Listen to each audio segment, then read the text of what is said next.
Bismillahirrahmanirrahim. Alhamdulillahi alamin. Allahumma salli wa sallim wa barik ala Muhammad wa ala ali Muhammad. Allahumma anfa'na bima 'allamtana wa 'allimna ma yanfa'una wa zidna ilma wa barik lana fi ilmina warzuqna al-ikhlasa fil qawli wal 'amali kamila wa 'ilman nafi'an la yunsa wa tawfiqan daima wa sihhatan wa yaqinan wa afiyah. Allahumma aftah lana kulla khair wa yassir lana kulla umur. Allahumma ansuril mujahidin warhamil mustad'afin wa dammir a'da'ad-din wa tmis ala amwalihim amin ya rabbal alamin. Alhamdulillah kaum muslimin rahimakumullah, kita lanjutkan pengajian hadis Rasulullah sallallahu alaihi wasallam dari kitab Al-Bulughah karya Al-Imam Al-Muhaddits Ibnu Al-Mulaqqin yang sudah wafat pada tahun 804 rahimahullahu ta'ala. Dan kita sudah sampai pada bab baru, yaitu babul ghusli, bab tentang mandi. Hadis yang ke-32, wa an Ummi Salamah, dari Ummi Salamah istri Nabi sallallahu alaihi wasallam, maka gelarnya adalah Ummul Mukminin, ibunya seluruh kaum muslimin. Qalat, Ummu Salamah mengatakan, ja'at, datang Ummu Sulaim, ibunya Anas, imra'atu Abi Talhah, istrinya Abu Talhah, ila, kepada Rasulullah sallallahu alaihi wasallam. Faqalat, maka Ummu Sulaim mengatakan, ya Rasulullah, wahai Rasulullah, inna, sesungguhnya Allah la yastahi, tidak malu, minal haqqi, terhadap kebenaran, untuk menyampaikannya. Fahal, maka apakah alal mar'ah, atas wanita, min ghuslin, mandi, maksudnya apakah wajib mandi bagi wanita, idza hiya, jika wanita itu ihtalamat, mimpi basah. Faqala, maka Nabi bersabda, na'am, ya, idza, apabila, ra'at, dia melihat, al-ma'a, air, yaitu air mani. Kaum muslimin rahimani wa rahimakumullah, hadis ini menunjukkan bahwa wajib mandi janabah kalau keluar mani pada saat kita tidur alias mimpi basah. Mimpi basah itu teringat atau tidak teringat, kalau keluar air mani maka wajib mandi. Kadang-kadang seseorang teringat, oh iya tadi malam saya mimpi, kemudian dia lihat celananya basah, keluar mani, nah ini mandi janabah. Kadang-kadang dia bangun, dia lihat celananya basah, tapi tidak ingat mimpi apa tadi saya. Nah, maka ini tetap wajib mandi janabah, karena Rasulullah katakan idza ra'atil ma, kalau melihat air maka wajib mandi. Itulah yang dimaksud oleh Nabi dalam hadis yang lain. Beliau mengatakan innamal ma'u minal ma, tiada lain air itu dari sebab air. Maksudnya tiada lain mandi itu dari sebab keluar mani. Hadis riwayat Muslim. Jadi kaidahnya adalah keluar mani atau tidak. Kalau keluar mani, mandi. Kalau tidak keluar mani, tidak mandi. Ingat mimpi atau tidak bukan urusan. Tidak ingat mimpi tapi keluar mani, mandi. Ingat mimpi tapi nggak ada maninya, berarti juga nggak mandi. Kadang-kadang seseorang bermimpi, ya, mimpi hubungan antara suami istri, nah, tetapi ketika bangun sama sekali tidak keluar mani, karena mungkin sebelum keluar mani dia sudah terbangun terlebih dahulu, nah, maka seperti ini tidak wajib mandi. Kita ambil beberapa faedah. Faedah yang pertama, Ummi Salamah ini adalah istri Nabi sallallahu alaihi wasallam yang terakhir wafat. Istri Nabi ada berapa? 11 yang populer. Ada juga yang mengatakan 13, tapi yang populer 11. Nah, yang paling terakhir wafat ini Ummu Salamah. Yang paling awal wafat ini Saudah. Yang paling terakhir dinikahi Nabi itu Maimunah. Yang paling awal dinikahi Nabi adalah Khadijah. Semua itu disebut Ummul Mukminin, ibunya orang-orang beriman. Kenapa disebut Ummul Mukminin? Karena Allah Subhanahu wa taala sudah menyebutkannya di dalam Al-Qur'an, wa azwajuhu ummahatuhum, surat Al-Ahzab ayat 6. Istri-istri Nabi adalah seperti ibu-ibu kaum muslimin. Kenapa dikatakan seperti ibu kaum muslimin? Karena wajib kita hormati sebagaimana kita menghormati ibu kita. Tidak boleh kita membantah ibu kita atau kasar kepada ibu kita. Nah, demikian juga kepada istri-istri Rasulullah sallallahu alaihi wasallam.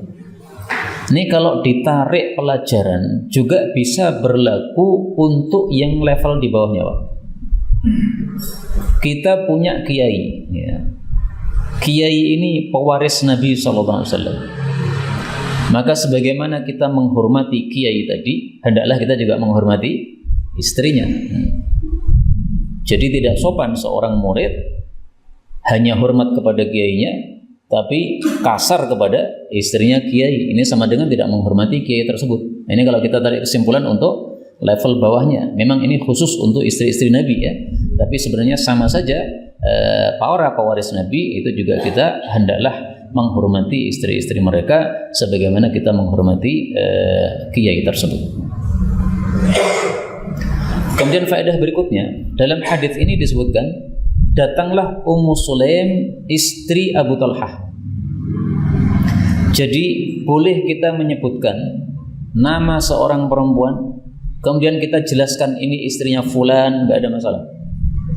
Sebagian orang Arab itu menganggap bahwa nyebut nama perempuan itu aib. Nama perempuan kok disebut-sebut. Nah, ternyata para rawi hadis pun menyebutkan, ya, nama-nama perempuan dan tidak ada masalah. Ummu Sulaim. Ummu Sulaim siapa? Istrinya Abu Talhah. Nah, saya sudah mengumpulkan beberapa riwayat tentang istri-istri sahabat Nabi dalam satu buku yang saya kasih judul Zaujatu Ashabin Nabi sallallahu alaihi wasallam. Istri-istri sahabat-sahabat Nabi. Nah, saya kumpulkan dari hadis-hadis seperti ini. Dijelaskan ini adalah Ummu Sulaim istrinya Abi Talhah. Supaya kita ngerti, ya, bagaimana kehidupan para sahabat-sahabat Nabi sallallahu alaihi wasallam. Tidak hanya kenal kiainya saja, tapi kenal juga siapa istri-istri mereka. Abu Talhah ini kan sahabat Nabi yang populer nih, Pak. Dia termasuk sahabat Nabi yang handal di dalam peperangan. Sampai-sampai Rasul sallallahu alaihi wasallam bersabda, "Sautu Abi Talhah." Suaranya Abu Talhah fil jaisi, pada tentara, khairun min alfi rajul, itu lebih baik daripada 1000 orang. Hadis riwayat Samuyah. Dia Abu Talhah satu orang, suaranya ini menggetarkan musuh-musuh, lebih menggetarkan daripada bertemu dengan 1000 orang. Ini berarti seorang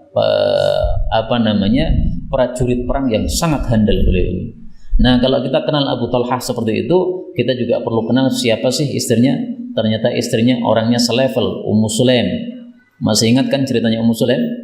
Anaknya mati ketika suaminya sedang safar. Kemudian suaminya balik safar, anaknya sudah mati, Pak.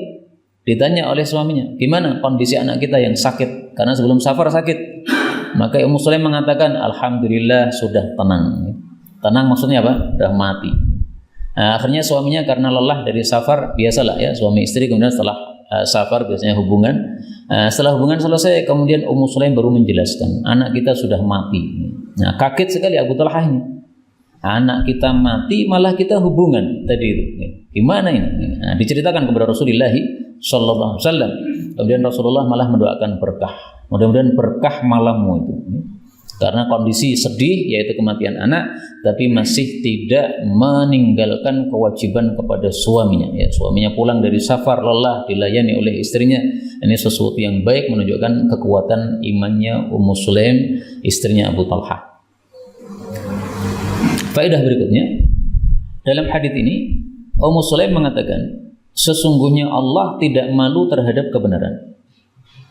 Ini sebagai muqaddimah bagi Ummu Sulaim untuk menyampaikan suatu urusan dalam.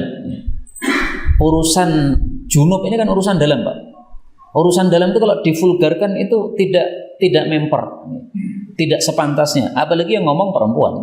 Nah, ini lebih tidak pantas lagi. Maka untuk memberikan muqaddimah supaya ucapannya itu dianggap pantas, maka dia menggunakan kalimat ini. Innallaha la yastahyi minal haqq. Allah kan tidak malu untuk menyampaikan kebenaran. Nah, saya juga butuh ini kebenaran ini, saya butuh ilmu ini. Ini seorang perempuan kalau junub kemudian keluar mani, gimana ini? Mimpi kemudian keluar mani, gimana ini? Nah, Rasulullah SAW mengatakan dia wajib mandi kalau melihat air mani keluar. Maka dari sini kita ambil dua pelajaran. Pelajaran yang pertama, berarti perempuan itu bisa ihtalamat, bisa mimpi basah. Tapi memang harus diakui perempuan mimpi basah itu jarang. Laki-laki itu yang lebih dominan mimpi basah. Tapi kalau perempuan jarang. Buktinya jarang. Hadis ini ada kelanjutannya tapi dalam riwayat yang lain. Yaitu ketika mendengar pertanyaan ini, maka Ummu Salamah nutup wajahnya gini, Pak. Malu. Kemudian dia mengatakan, apa bisa perempuan keluar mani ketika mimpi basah? Nah, jadi dia menganggap bahwa itu sesuatu yang tidak mungkin terjadi. Maka ini menunjukkan bahwasanya Ummu Sulaim mungkin mengalami mimpi basah, keluar mani, sementara Ummu Salamah tidak pernah mengalami mimpi basah. Makanya Ummu Salamah mengingkari, apakah mungkin wanita keluar mani? Nah, Nabi menjawab, ya bisa wanita keluar mani. Buktinya apa? Anak mirip dengan ibunya.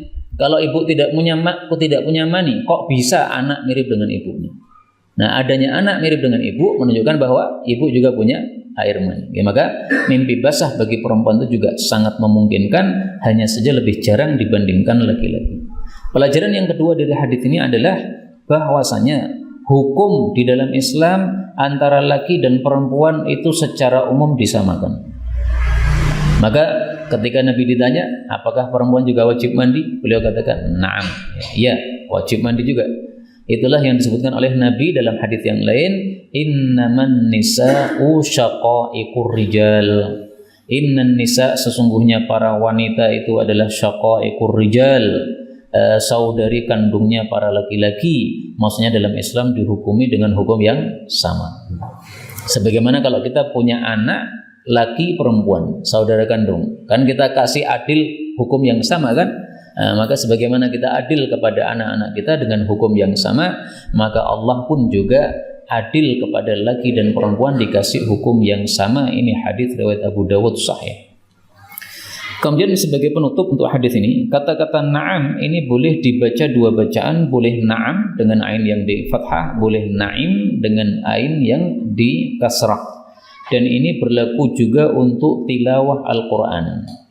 Misalnya Allah Subhanahu wa taala mengatakan pada surat Al-A'raf ayat 44, "Fahal wajadtum ma wa'ada rabbukum haqqan qalu na'im." Nah, ini boleh dibaca na'im. Ada dua qiraah. Satunya membaca na'am, dan ini yang kita pakai karena riwayat kita baca adalah riwayat Hafs. Ada yang lagi membaca dengan bacaan kasrah na'im, dan semuanya qiraah mutawatirah yang sumbernya dari Rasulullah sallallahu alaihi wasallam. Silahkan lihat pembahasan seperti ini pada buku saya yang judulnya Fadail Al-Qiraatul Ashr atau sekitar itu, saya lupa. Hadis 33.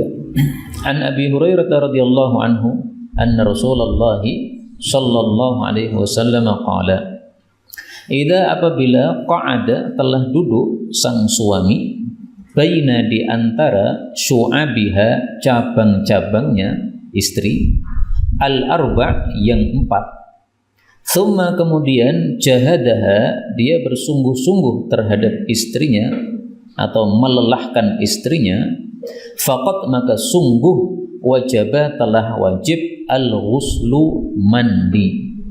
Wali Muslim, riwayat Imam Muslim, wa in meskipun lam yumzil tidak mengeluarkan mani. Kaum muslimin rahimani wa rahimakumullah, hadis ini disebut hadis yang nasikh. Nasikh itu artinya menghapus. Apa yang dihapus? Dulu di awal-awal Islam, hubungan suami istri kalau tidak keluar mani maka tidak wajib mandi. cukup membasuh kemaluan. Habis itu langsung sholat nggak apa-apa. Maksudnya tidak perlu wajib mandi. Nah kemudian Rasulullah mengubah hukumnya. Sekarang berubah. Apabila suami sudah duduk di antara cabang-cabang istri yang 4, kemudian sudah melelahkan istrinya, sudah sungguh-sungguh berbuat terhadap istrinya, maka sudah wajib mandi meskipun tidak keluar mani. Nah ini hadis namanya nasikh, penghapus hukum. Hadis yang mansukhnya apa? Hadis yang mansukhnya, yang dihapus adalah sabda Nabi, innamal ma' minal ma', tiada lain air itu dari sebab air. Maksudnya tiada lain wajib mandi itu apabila hubungan suami istri keluar mani. Ini hadis yang tadi saya sampaikan di awal tadi. Maka hadis ini, innamal ma' minal ma', ini masih berlaku untuk masalah mimpi basah. Mimpi basah keluar mani, nah, wajib mandi. Ini hadis berlaku. Tapi hadis ini tidak berlaku untuk masalah hubungan suami istri. Hubungan suami istri tidak keluar mani, tetap wajib mandi. Hadis ini sudah tidak berlaku lagi ya. Jadi hadis ini punya dua makna. Makna yang pertama masih berlaku yaitu untuk mimpi basah. Makna yang kedua tidak berlaku yaitu untuk hubungan suami istri. Jelas nggak? Nah kadang-kadang seperti ini. Satu hadis punya dua makna. Satu maknanya terpakai, satu maknanya sudah terhapus. Kemudian kita ambil beberapa faedah. Faedah yang pertama, yang dimaksud syu'abihal arba', cabang 4 itu maksudnya adalah kedua tangan dan kedua kaki. Jadi artinya posisi hubungan suami istri diungkapkan dengan kata-kata duduk di antara 4 cabang, yaitu tangan sama kaki. Ini termasuk bahasa halus, Pak. Jadi memang bahasa vulgar itu tidak disarankan untuk diucapkan, kecuali kalau diperlukan. Misalnya dalam bahasa Arab kata-kata jima' itu vulgar. Nah itu tidak disarankan untuk diucapkan, kecuali kalau diperlukan.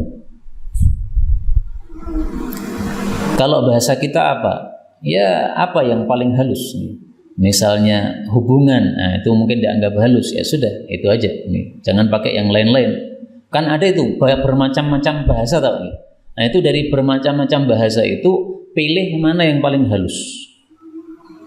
Kalau orang Jawa Timur kan sering ngomongnya kelon. Nah itu telinga saya mendengar kelon itu kurang nyaman, Pak. Jadi nggak biasa saya ngomong kayak begitu itu. Lebih bagus yang kalimat yang lebih bagus lagi, hubungan misalnya.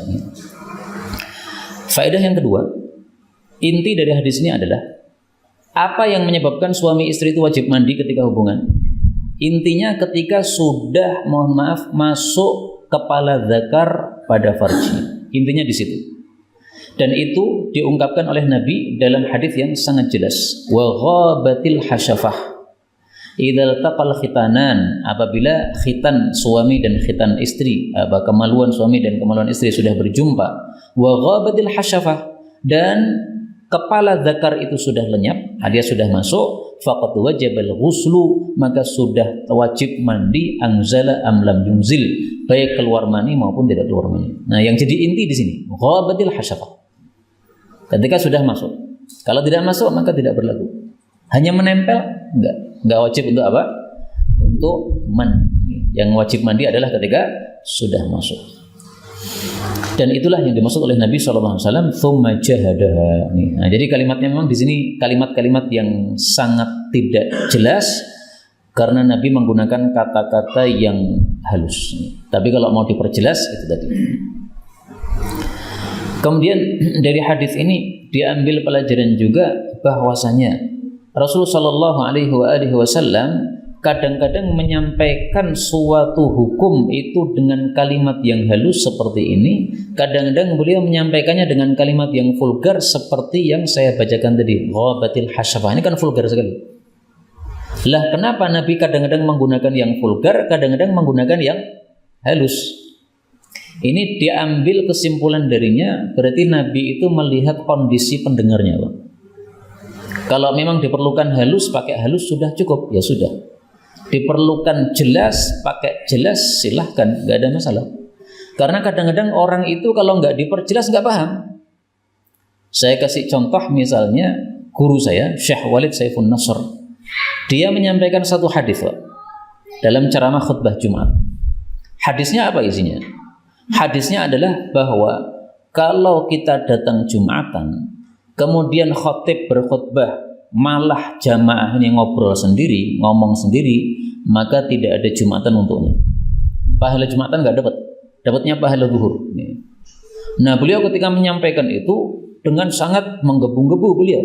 Nah, waktu ceramahnya itu di pedesaan pedalaman Arab Badui. Nah, pas khutbah masih berlangsung, ada Arab Badui yang mendengar khutbah itu ngomong sama sebelahnya, khutbahnya mantap. Padahal barusan disampaikan, pas khutbah Jumat jangan ngomong, tapi malah ngomong sama sampingnya. Nah, kadang-kadang orang begitu, belum jelas lagi, padahal sudah jelas menurut kita. Bagi kita hadis itu sudah jelas. Oh, berarti nggak boleh ngomong. Ini malah ngomong pada sebelahnya, malah ngomentari khutbahnya, katanya mantap. Nah, beliau geleng-geleng. Ini orang-orang nggak mudah diajak bicara. Nah, maka orang-orang seperti itu diajak bicara yang gamblang.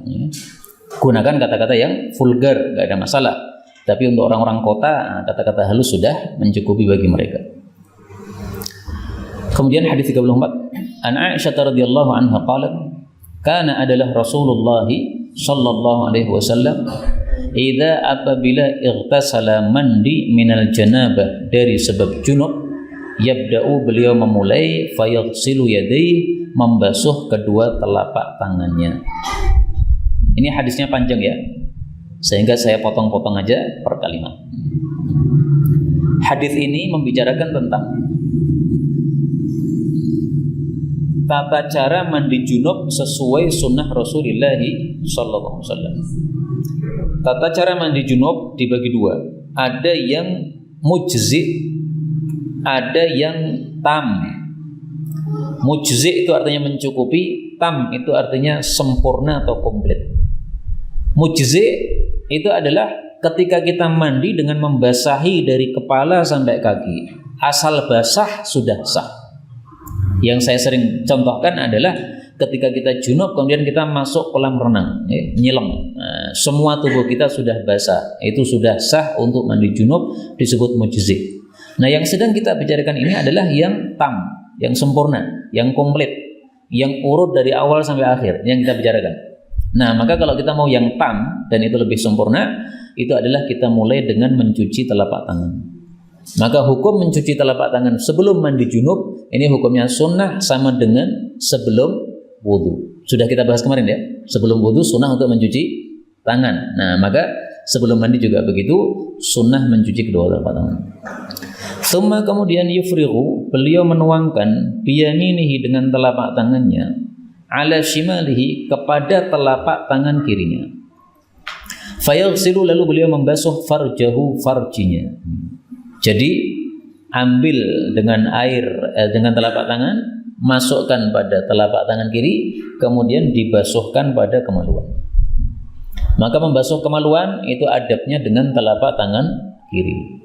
Kenapa? Karena ini tempat kotor, maka digunakan tangan kiri. Semua tempat kotor sunnahnya gunakan tangan kiri. Mohon maaf, orang kadang-kadang udah upil, nah itu sunnahnya pakai tangan kiri karena kotor, Pak. Nggak ada orang mengatakan upil bersih, nggak ada. Namanya upil berarti apa? Kotor. Nah, maka sunnahnya bukan pakai telapak tangan kanan, tapi yang kiri. Summa kemudian yatawaddau, beliau berwudu, wudu'ahu seperti wudu beliau lis salati, untuk salat. Jadi mandi junub sunnah dimulai dengan wudu. Tapi wudu ini hukumnya sunnah. Seandainya kita tidak berwudu pada saat mandi junub, sah. Sehingga orang yang nyilam tadi ke dalam kolam renang dengan niatan mandi junub, dia keluar dari kolam renang sudah suci, sehingga langsung sholat boleh. Tidak perlu wudu, karena wudu ini hukumnya hanya sunnah. Dan Rasulullah biasanya wudunya itu sebelum mandi, bukan setelahnya. Saya tampilkan dalilnya. Karena adalah Nabi sallallahu alaihi wasallam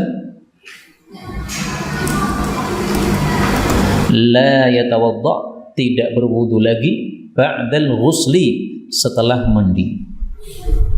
Jadi kalau mandi junub sudah selesai, maka beliau tidak berwudu lagi. Kecuali kalau batal ya. Jadi sudah mandi junub kemudian kentut. Nah, baru wudu lagi. Wudunya karena kentut, bukan karena belum wudu setelah mandi, bukan. Karena mandi ini sudah mencukupi dari wudu. Ada hadis mengatakan, man tawadda ba'dal ghusl, siapa yang wudu lagi setelah mandi, falaysa minna, bukan termasuk dari kelompok kami. Tapi hadis seperti ini dhaif, sehingga tidak bisa dijadikan sebagai hujjah. Nah, maka ringkasnya setelah mandi wudu lagi boleh, tetapi lebih bagus tidak wudu lagi karena wudu sudah tercukupi di awal tadi. Kemudian ya'khudul ma', beliau mengambil air, fayudkhilu asabi'ahu, lalu beliau memasukkan jari-jarinya, maksudnya jari telapak tangan, fi usulis sya'ri, pada pangkal-pangkal rambut. Ini maksudnya rambut kepala. Jadi kepalanya ini, kulitnya semuanya dibasahi dengan air. Maka untuk junub ini laki-laki bisa melakukan hadis ini. Adapun untuk perempuan, maka kalau dia biasa ngucir rambutnya, maka kucirannya ini tidak wajib untuk dilepas pada mandi junub. Tapi untuk mandi haid, maka hendaklah dilepas. Hatta sehingga idza ra'a, ketika Nabi sudah melihat atau sudah yakin bahwasanya qad sungguh istabra'a, membasahi semuanya, yaitu membasahi semua kulitnya, kulit kepala. Hafana, beliau tuangkan ala ra'sihi, pada kepala beliau, thalatha hafanatin, 3 kali cawukan. Yang disebut hafanat itu adalah cawukan dengan kedua telapak tangan ini, Pak. Jadi kalau hanya dengan satu telapak tangan ini tidak disebut hafanah. Disebut hafanah kalau digabungkan 2 telapak tangan. Ini dari sisi bahasa Arab. Nah, maka prakteknya kita ambil dengan kedua telapak tangan, kemudian kita tumpahkan pada bagian kanan kepala, lalu ambil lagi, kita tumpahkan pada bagian kiri kepala, kita ambil lagi, lalu tumpahkan di tengahnya kepala. Itu yang dimaksud thalatha hafanat, 3 kali seperti itu ya, kanan, kiri, tengah. Seandainya tidak urut bagaimana? Ya sah. Tapi kalau mau yang paling sempurna seperti Nabi, ya kayak begini nih, urutkan kanan, kiri, tengah. Taunya dari mana? Dalam riwayat Bukhari dijelaskan oleh Aisyah, fabada'a bi syiqqi ra'sihil aiman. Beliau mulai dengan sisi kanan, tsummal aisar, kemudian sisi kiri, faqala bihima ala wasati ra'sih, lalu tengah kepala. Nah, urut sangat detail sekali Aisyah. Pertanyaannya, Aisyah kok bisa tahu detail? Kira-kira gimana, Pak? Karena mandinya bersama.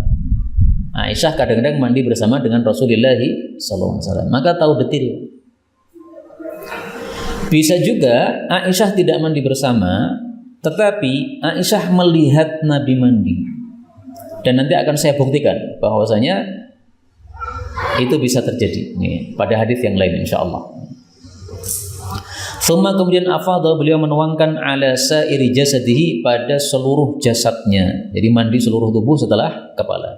Summa, kemudian ghasala, beliau membasuh rijlaihi, kedua kaki. Kalimat ini, beliau membasuh kedua kaki, menunjukkan bahwa wudu yang disebutkan di atas ini adalah wudu yang tidak sempurna. Wudu kecuali kaki, kakinya diakhirkan.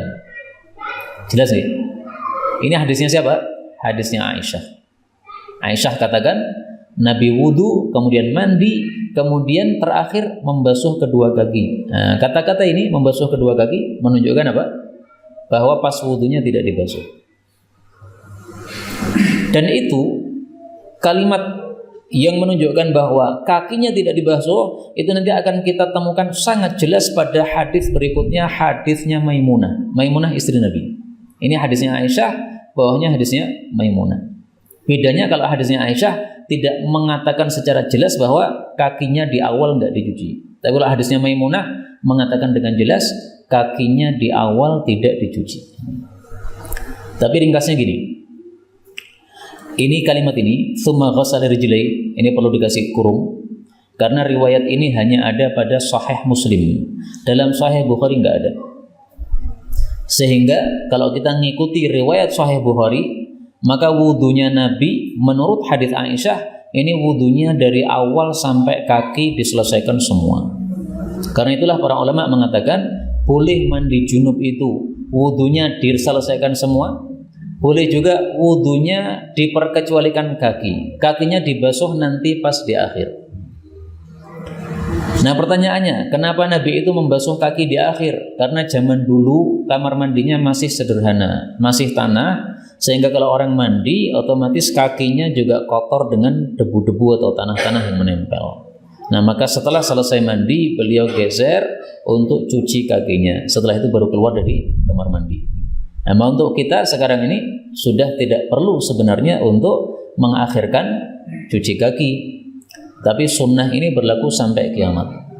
Meskipun kondisi kita sudah keramik sekarang, mengakhirkan cuci kaki tetap bisa dilakukan. Wa fi lafdhin, dalam lafal yang lain, bada'a beliau memulai fa ghassala kaffaihi, membasuh kedua telapak tangannya salasan 3 kali. Kita lanjutkan hadis 35. Ini hadisnya Maimunah. Silahkan panjenengan perhatikan perbedaannya apa dengan hadisnya Aisyah. Karena ini sama-sama istri Nabi, tapi cara mandinya ada sedikit perbedaan. Qalat, Maimunah mengatakan, adna itu saya dekatkan li Rasulillahi, untuk Rasulullah sallallahu alaihi wasallam, ghuslahu, mandi beliau, maksudnya alat mandi beliau, minal janabah, dari sebab janabah. Kalimat ini, adna itu saya mendekatkan kepada Nabi, menunjukkan 2 hal.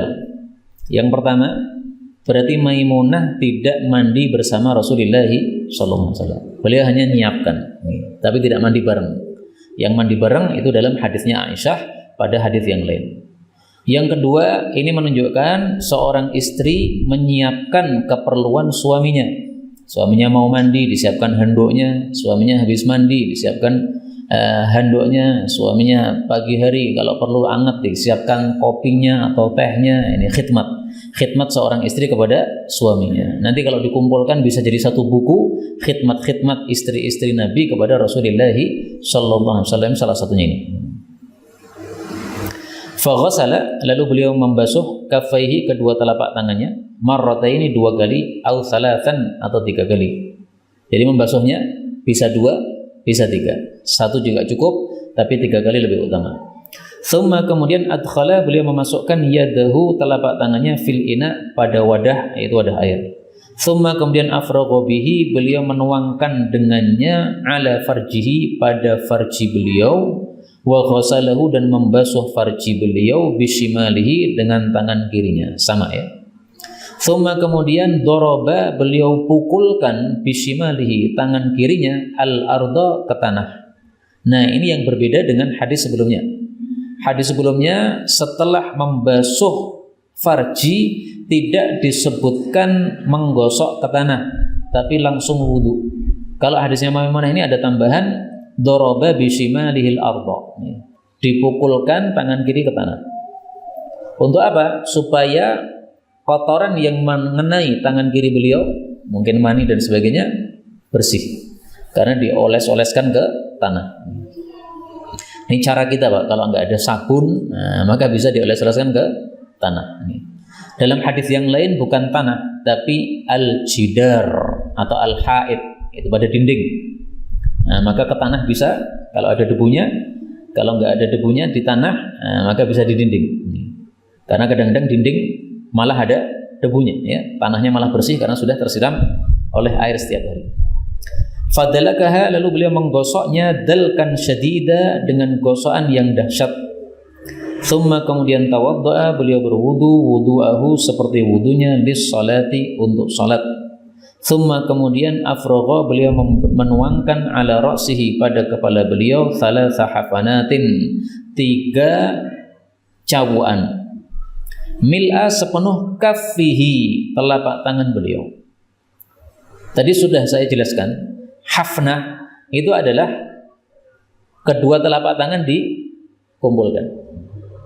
Maka yang dimaksud di sini mil'a kaffih, sepenuh telapak tangan, maksudnya sepenuh kedua telapak tangan. Jadi bukan satu telapak tangan. Meskipun kalimatnya kaffihi, ya, tapi maksudnya kaffaihi, kedua telapak tangannya. Dari mana taunya? Satu, dari sisi bahasa, memang orang Arab itu menyebut hafana itu kalau dua telapak tangan. Yang kedua, kita temukan dalam riwayat Abu Dawud, kalimatnya ta'ni bikaffaiha jami'an. Yang namanya hafanat itu dengan kedua telapak tangannya.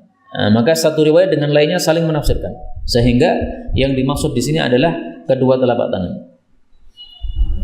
Thumma kemudian ghassala, beliau membasuh sa'ira jasadihi, seluruh tubuhnya. Thumma tanaha, kemudian beliau menyingkir an maqamihi dzalik, dari tempat berdirinya beliau itu. Fa ghassala rijlaihi, lalu membasuh kedua kakinya. Thumma ataituhu, kemudian saya datang kepada beliau bil mindil, dengan handuk. Faraddahu, lalu beliau mengembalikan handuk tadi. Ini menunjukkan dua hal. Yang pertama, Nabi sudah biasa setelah mandi pakai handuk. Yang kedua, Nabi kadang-kadang tidak pakai handuk. Ataituhu, saya datangkan kepada Nabi handuk. Ini menunjukkan biasanya Nabi pakai handuk, sehingga disiapkan oleh istrinya. Kalau biasanya tidak pakai handuk, maka istrinya tidak akan menyiapkan handuk. Inilah penjelasan para ulama untuk kata-kata ini. Saya bawakan anduk, maksudnya apa? Sudah biasanya Nabi pakai anduk. Karena itu dari sini pun kita ambil pelajaran, istri mestinya tahu apa kebiasaan suaminya, sehingga tahu apa yang dibutuhkan. Suaminya misalnya kalau habis pulang kerja itu pasti cari kopi misalnya. Nah, istrinya nggak paham. Oh, suamiku ini yang paling senang kalau pulang kerja ini ngopi atau ngeteh. Sebelum dia sibuk ngopi atau ngeteh, panjenengan buatkan. Ini khidmatnya seorang istri kepada suaminya. Ada pahalanya. Ada cerita seorang sahabat Nabi, wanita datang kepada Nabi mengatakan, ya Rasulullah, saya nggak punya duit untuk sedekah, kecuali saya harus keluar dari rumah suami saya membantu orang-orang, saya dapat upah, baru saya bisa sedekah.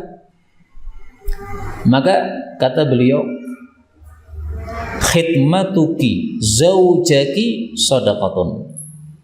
Khidmatmu kepada suamimu itu nilainya sedekah. Meskipun saya jujur ya, hadis dengan lafal itu sanadnya dhaif, tetapi maknanya sahih. Khidmatuki, khidmatmu wahai istri, zaujaki, kepada suamimu, shadaqatun, nilainya sedekah. Jadi sedekah tidak harus dengan uang. Kalau kamu nggak bisa sedekah dengan uang, maka sedekah dengan melakukan khidmat kepada suami. Jadi ibu-ibu jangan pelit untuk berkhidmat kepada suami. Karena ketika panjenengan khidmat kepada suami, itu hakikatnya adalah beramal untuk Allah, bukan untuk suami. Kalau kita beramal untuk manusia, itu seringkali sakit hati. Kita sudah membuatkan, ternyata nggak cocok, gitu. Nah, sudah lelah malah diomongi, oh ini Raina blas misalkan. Nah itu kalau kita beramal untuk manusia jadi susah. Kalau beramalnya karena Allah, mau diejek apapun, dibilangi apapun, nggak peduli.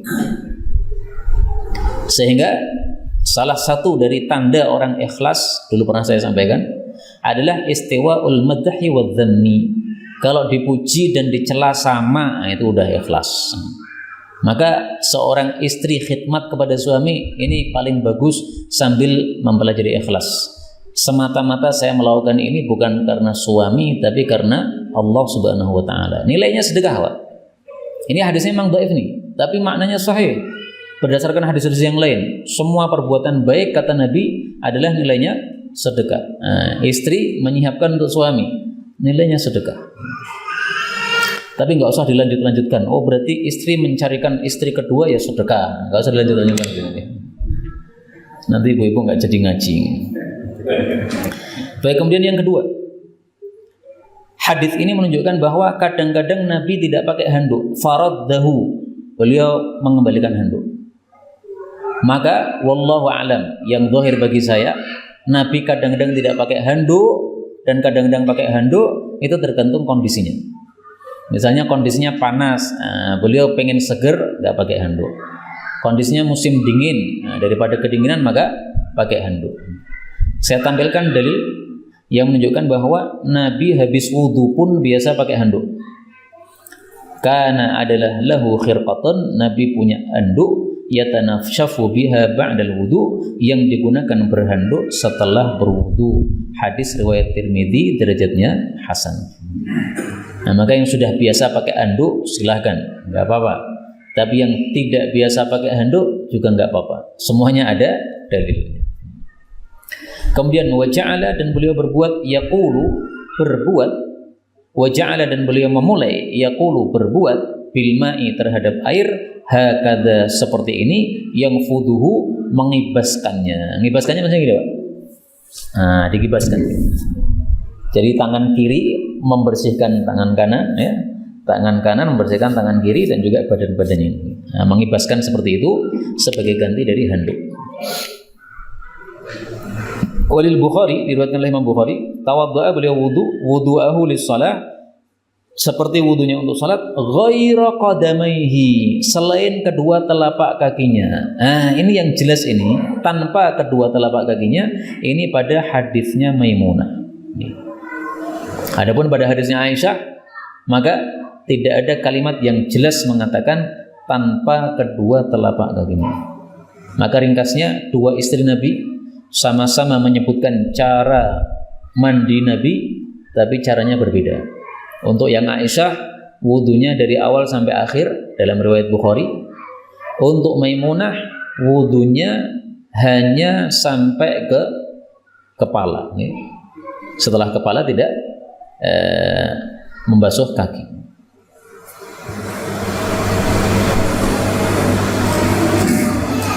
Kemudian dari sini juga kita ambil pelajaran secara umum.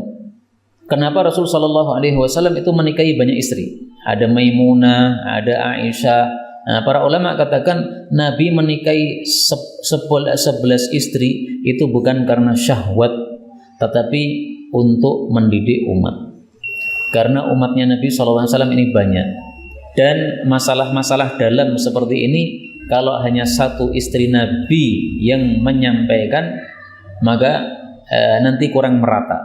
Aisyah menyampaikan kepada kabilahnya Aisyah, Maimunah menyampaikan kepada kabilahnya Maimunah, kemudian Sofiyah menyampaikan kepada kabilahnya Sofiyah. Zaman dulu kan belum ada WA, Pak. Kalau zaman sekarang mungkin satu istri udah cukup, di-share, semua orang tahu, ya. Zaman dulu masih sederhana, sehingga masing-masing istri Nabi ini menyampaikan ilmu kepada kabilahnya atau keluarganya masing-masing, sehingga ilmu masalah dalam seperti ini sampai ke tangan kita hari ini. Hadis 36. Wa ana Aisyah radhiyallahu anha qalat, in kana, sungguh adalah Rasulullah sallallahu alaihi wasallam, la yuhibbu, sungguh menyukai, at-tayammuna, mendahulukan yang kanan, fi tuhurihi, dalam bersuci beliau, idza tatahhar, jika bersuci, wa fi tarajjulih, dan pada bersisir beliau, idza tarajjal, jika bersisir, wa fi inti'alih, dan ketika bersandal beliau, idzan ta'al, ketika bersandal. Hadis ini menunjukkan disunahkannya tayammun. Tayammun artinya mendahulukan yang kanan. Maka tayammun ini berlakunya untuk anggota tubuh yang ada kanan kirinya. Misalnya telinga, ini kan ada kanan, ada kiri. Ini. Kepala, ada bagian kanan, ada bagian kiri. Nah, maka cara nyisir itu bagian kanan dulu. Motong rambut juga gitu, Pak, bagian kanan dulu. Maka kalau panjenengan potong rambut, itu bisa sekalian untuk dakwah. Potong rambut langsung dipegang sini sama tukang cukurnya. Panjenengan jangan diam. Karena panjenengan orang ngaji, tukang cukurnya nggak ngaji, diberitahu kanan dulu, Pak, sesuai sunnah baginda Rasulullah sallallahu alaihi wasallam. Nah, ini kalau Pak tukang cukurnya tahu gara-gara panjenengan, nanti setiap dia nyukur didahulukan yang kanan, pahalanya ngalir terus sama panjenengan. Dan ini kasus menyukur dimulai dari yang kanan, ini kasus yang menyebabkan Abu Hanifah jadi ulama besar. Abu Hanifah dalam biografinya disebutkan dia haji ke Mekah, kemudian setelah selesai haji dia pengen tahallul, dia kasih kepala kirinya gini. Maka tukang cukurnya Mekah mengatakan, salah kepalamu, kanan dulu. Abu Hanifah malu, Masya Allah, saya kalah sama tukang cukur. Tukang cukur aja paham hadis Nabi. Akhirnya dia sungguh-sungguh belajar agama, Pak. Akhirnya jadi Imam Abu Hanifah. pemilik salah satu dari 4 madhab yang terbesar, madhab Hanafi. Nah, itu kasusnya seperti itu. Gara-gara sunnah Nabi menyebabkan orang jadi alim. Maka bisa jadi wallahu a'lam, ilmunya Abu Hanifah tersebar kemana-mana, bisa jadi pahalanya ngalir kepada tukang cukur. Karena penyebab dia sungguh-sungguh belajar agama si tukang cukur tadi. Dan ini termasuk contoh berkahnya sunnah baginda Rasulullah sallallahu alaihi wasallam.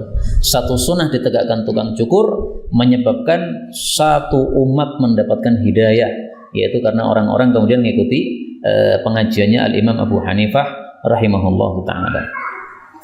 Mirip seperti itu, saya dapatkan cerita juga dari seorang masyayikh. Ada orang Arab naik pesawat, dia ngobrol dengan temannya pakai bahasa Arab karena sama-sama orang Arab. Tapi dalam deretan kursi di pesawat itu kan 3 kursi. Nah, tiba-tiba ada orang Inggris yang datang ke situ duduk.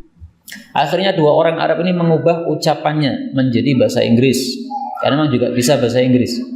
Nah, si Inggris ini jadi heran, loh, kalian tadi sebelum saya datang ngomongnya bahasa Arab, sekarang kok bahasa Inggris, kenapa? Nah, disampaikan oleh orang Arab tadi, inilah sunnah baginda Nabi SAW. Kalau kita bertiga, tidak boleh kita bisik-bisik, kata Nabi. Karena kalau kita bisik-bisik berdua, yang satu tidak diajak, menyebabkan susahnya hati orang yang tidak diajak tadi. Nah, bisik-bisik nggak boleh karena menyebabkan susah. Dengan bahasa yang tidak dipaham oleh orang yang ketiga sama juga. Karena kalau orang yang ketiga nggak paham, dia akan merasa, wah ini sedang menggunjing saya atau membicarakan saya. Nah, gara-gara sunnah itu diterapkan, langsung masuk Islam di atas pesawat orang itu. Satu sunnah Nabi ditegakkan menyebabkan apa? Berkahnya untuk orang yang lain. Kita ambil beberapa faedah. Faedah yang pertama, hadis ini mengatakan tayammun. Perhatikan tulisannya, mimnya ditasydid, tayammun. Tapi kita temukan dalam hadis yang lain kalimatnya berbeda. At-tayamun, ya-nya panjang. Itu riwayat Imam Nasai. Hadisnya sama dari Aisyah, at-tayamun, ya-nya panjang. Nah, seperti ini adalah logat dalam bahasa Arab. Ada yang mengungkapkan dengan logat tayammun, ada yang mengungkapkan dengan logat tayamun. Sama dengan tadi, na'am, na'im. Nah, ini perbedaan logat bahasa Arab. Sama juga, saya kasih contoh. Allah Subhanahu wa taala mengatakan pada surat Al-Isra, wa idza an'amna 'alal insani a'rada wa na'a bi janibi. Biasanya kan na-nya pendek kan? Na'a. Tapi boleh juga dibalik, wa na'a bi janibi. Ini 2 logat bahasa Arab. Terjemahnya mirip ya, enggak berbeda. Ini kalau kita sandingkan dengan bahasa kita, orang Indonesia atau orang Jawa ya, sering saya contohkan, wirawiri itu untuk orang Jawa Tengah, riwariwi untuk orang Jawa Timur. Nah, maka itu perbedaan logat. Atau seperti kalau kita orang Jawa Tengah mengatakan bubur, Jawa Timur mengatakan bubur. Istri saya pernah, Pak, Bu, pesan bubur, diambilkan jangan bobor. Maka dia mengatakan, bukan Bu, bubur. Nah, harus ngomong bu, susah. Bahasa Jawa Timur sukanya bubur, nggak bisa bubur. Nah, maka menyebabkan apa? Salah paham orang Jawa Tengah. Nah, itu mirip ini, tayammun, tayamun. Nah, silahkan mau pakai tayamun semuanya benar. Tapi yang tayamun itu yang riwayat Imam Nasai. Kalau yang tayamun ini yang riwayat Bukhari Muslim. Faedah kedua, dalam hadis ini disebutkan bahwasanya tayamun ini digunakan untuk tuhur, bersuci. Tapi yang dimaksud bersuci ini maksudnya adalah untuk yang tadi 2 anggota tadi ya, kanan sama kiri. Seperti tadi ya, kepala, maka dibasuh oleh Nabi kepala yang kanan dulu, baru kemudian kepala yang kiri. Adapun kalau yang dimaksud di sini adalah membersihkan kotoran, maka yang berlaku bukan hadis ini. Yang berlaku hadis yang lain, yaitu Nabi menggunakan tangan kiri untuk yang kotor-kotor.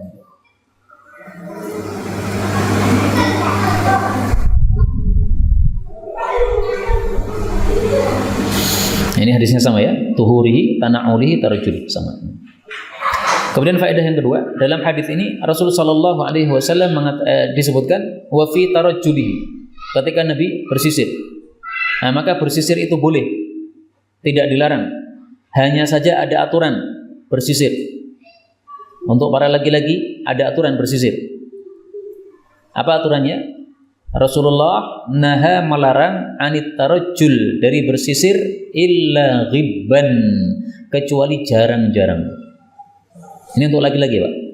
Karena laki-laki rambutnya pendek, perempuan rambutnya panjang. Maka perempuan lebih berhak untuk sering nyisir. Tapi kalau laki-laki tidak. Laki-laki menyisir ketika perlu saja. Kata-kata jarang ini bukan berarti sepekan sekali nyisiri, bukan begitu ya. Tapi maksudnya dijelaskan oleh para ulama, jangan mementing-mentingkan rambut. Laki-laki menting-mentingkan rambut itu nyewei, nggak pantas. Laki-laki itu yang dipentingkan bukan masalah rambut. Masalah rambut itu berdandan itu masalah perempuan. Jadi maksud hadis ini adalah jangan laki-laki menyerupai perempuan. Dikit-dikit ngaca, dikit-dikit ambil jungkat. Kalau diperlukan silahkan jungkatan, enggak diperlukan enggak. Nah, itu maksud dari ghibban, jarang-jarang. Kemudian faedah yang terakhir, dalam hadis ini disebutkan wa finti'alihi idzan ta'al. Beliau mendahulukan kaki kanan ketika bersandal. Nah, maka para ulama katakan kalau sebaliknya didahulukan yang kiri. Jadi kalau memakai kanan berarti melepas yang kiri. Karena itu Habib Umar, guru kami dari Yaman, memberikan contoh. Kalau kita turun dari masjid, itu kaki kiri dulu atau kaki kanan, Pak? Kaki kiri. Padahal sandal itu kalau dipakai yang kanan dulu. Nah, maka caranya adalah kaki kiri turun dari masjid, nginjak sandal, tapi nggak dipakai. Habis itu kaki kanan kita turun, kemudian masuk ke sandal. Baru kaki kiri kita yang masuk ke sandal. Nah, itu caranya. Maka cara turun dari masjid, kalau langsung ke sandal ya, langsung nginjak sandal dengan kaki kiri. Jangan langsung memasukkan. Itu yang dicontohkan oleh guru kami Al-Habib Umar bin Hafid hafizahullah ta'ala. Ini yang dapat kita pelajari. Mudah-mudahan semua sunnah-sunnah Nabi ini bisa menghiasi kehidupan kita sehingga lebih berkah dan mendapatkan ridha Allah Subhanahu wa taala. Amin ya rabbal alamin. Walhamdulillahi rabbil alamin.